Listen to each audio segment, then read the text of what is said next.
In what ways does your media product use, develop or challenge forms and conventions of real-life media products?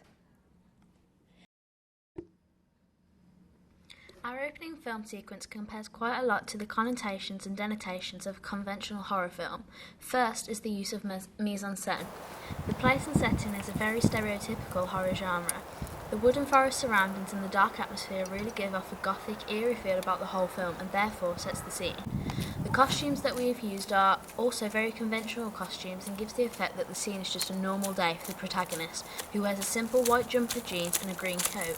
The protagonist is female, innocent looking and what seems to be an animal lover, as she walks a small dog. The antagonist is a little boy around the age 9 or 10, dressed as a blood-covered ghost. How does your media product represent particular social groups? Our media product represents the social group of the teenager. We decided to go in this direction due to teenagers being shown most in horror movies, such as the Final Destination film sequences. As our movie is rated a 15, our target audience naturally becomes centred in the teenage population. Therefore, we decided to use a teenager as our protagonist, as this is more appealing and relatable to the audience. We decided to take on the common horror convention of a little child playing the antagonist, as this has been found from previous secondary research that ghost or zombie children are the most scariest factor in some horror movies.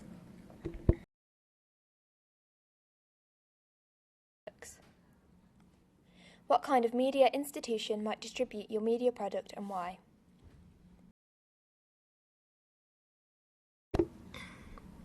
We decided that a small media production such as Sabana Films would most likely distribute and promote our opening sequence. This is because Sabana Films specialise in documentaries, corporate videos and most importantly short films. It is also an international film and television and production company based out of London and Bristol in the UK. As our opening sequence was produced in the UK, we thought this would be an appropriate industry to predict what company would distribute our media products. Who would be the audience for your media product? The preferred audience for our media product is teenagers aged 15 or over. This is because our product is too frightening for a younger audience to view, yet not so terrifying that it should be an 18+. The use of the protagonist being represented as a teenager allows the teenage audience to relate to the character, allowing themselves to submerge into the movie and become a part of it. This ensures that the audience will finish watching the product and feel like they were involved some way in the movie.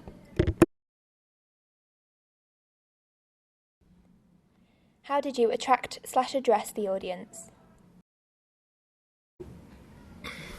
We address the audience in many different ways to make them feel involved in the clip themselves. We use point-of-view shots in the movie opening to make it feel as if the audience were really there in the scene along with the protagonist and antagonist. As stated before, the use of the teenager and child attracted our target audience of 15 and over as they feel related to the character, allowing themselves to merge into the opening scene. We also attracted the audience by having inspiration from different films in the same genre of what we've chosen, horror. What have you learnt about technologies from the process of constructing this product? Throughout the process, we learnt a lot about how to make the film look good, especially with the editing techniques. We used Adobe Premiere Pro for the editing and also the audio and non-diegetic sound to add the eeriness and makes the film more professionally suited to what we as a group and the audience would have wanted in the opening film.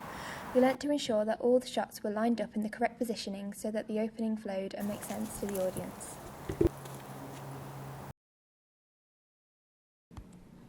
Looking back at your preliminary task, what do you feel you have learnt in the progression from it to the full product? We have learnt a variety of things, including different shots and angles. We experimented with low-angle panning and over-the-shoulder shots. The use of a handheld camera was very effective and addressed the horror genre well, as we can tell by looking into our secondary research of horror movies such as The Woman in Black or Seven, where they used lots of different techniques. It is also evident that we have grown from our preliminary task as the editing is remarkably different. There is considerably less jittering throughout the transitions as we have learned to feel comfortable using the transition effects on Premiere Pro and added the appropriate effects to the transitions to ensure our opening sequence ran smoothly.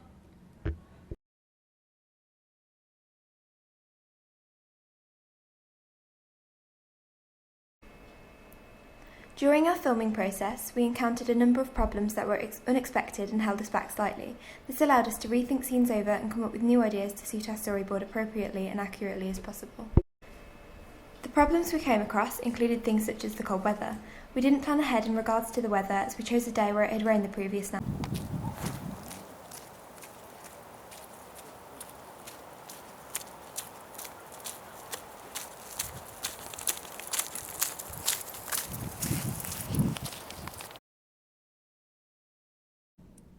By not wearing the correct footwear, our feet and shoes got extremely cold and muddy, forcing us to speed up filming what we needed so we could get out of the area.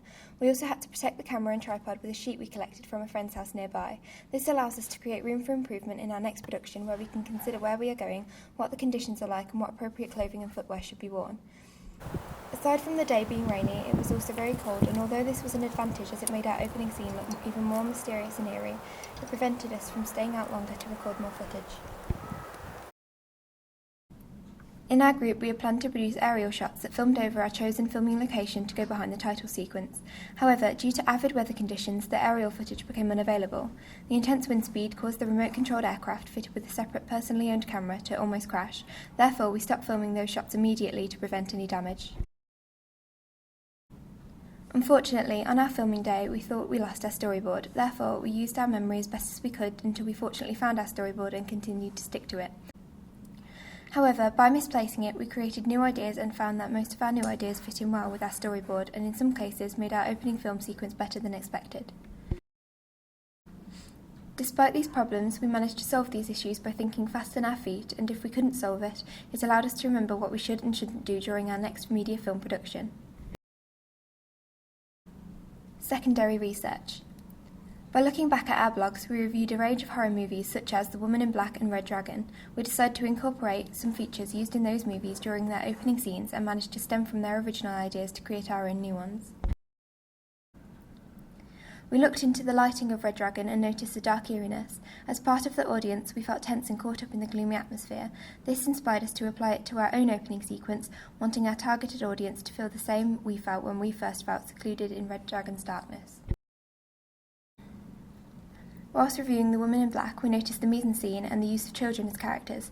By looking back at our own questionnaire and other secondary research found online, we discovered that the use of using children as the main horror convention worked most throughout a teenage audience to frighten them. As we wished to aim for our audience to get that jumpy, tense feeling, we decided to use a child as our antagonist too. This worked effectively, as when other peers watched our opening film sequence, they jumped and felt scared when the child entered the shot. The music we decided to use starts out very quiet, then the tempo rises significantly as the pitch drops when the title Trapped dissolves onto the screen. This allows the audience to believe trapped is a bad thing and should be feared. It places dominance over the audience, allowing them to fall submissive to the sequence, leaving them questioning what will happen next. The music stays quiet still throughout the start of the film, then changes to a much more daring, startling tone when the ghost child comes into view. This signifies that the antagonist or bad guy has arrived, creating a tense atmosphere as to what will happen next. Throughout our planning, filming and editing of our opening film sequence, we've encountered problems but managed to solve them quickly and effectively. A range of new techniques have been found too, which we will happily incorporate into our next media production or use as stepping stones to create even more original ideas which will help us profoundly in the future.